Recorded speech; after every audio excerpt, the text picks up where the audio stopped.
Hi and welcome back to freesciencelessons.co.uk. By the end of this video, you should be able to draw tangents on the curve of a rate of reaction graph.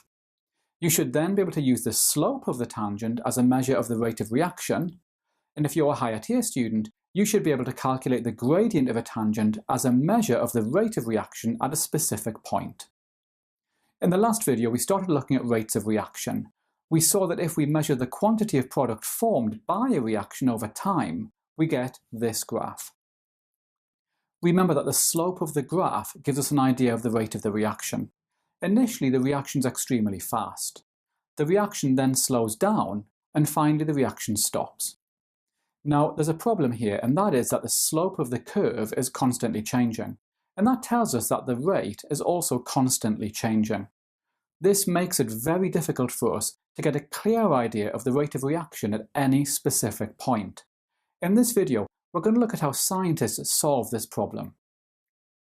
Imagine that we wanted to measure the rate of the reaction at this point. Again, as you can see, the slope of the curve is changing. Scientists overcome this problem by drawing a straight line which just touches the curve at the point we're interested. This straight line is called a tangent. I'm showing you the tangent here. We can draw a tangent at any point on the curve, and the slope of the tangent gives us an idea of the rate of reaction. So here I'm drawing a tangent towards the start of the reaction. As you can see, this tangent has a steeper slope than the tangent later in the reaction. This tells us that the reaction is faster at the start than towards the end.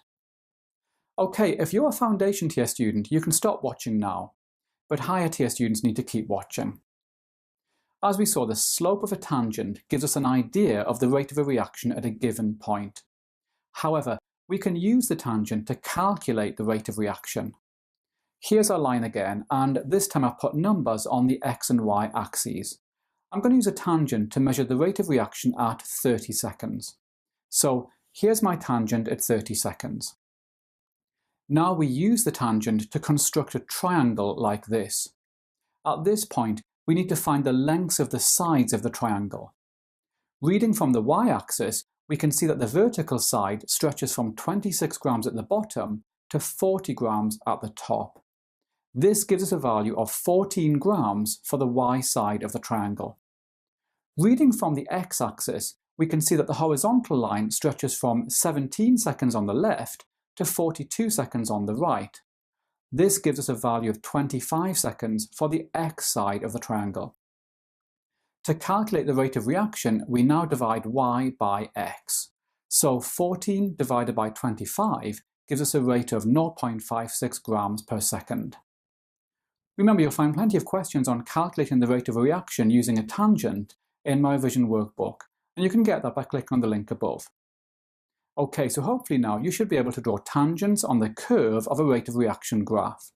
You should then be able to use the slope of the tangent as a measure of the rate of reaction, and if you're a higher tier student, you should be able to calculate the gradient of a tangent as a measure of the rate of reaction at a specific point.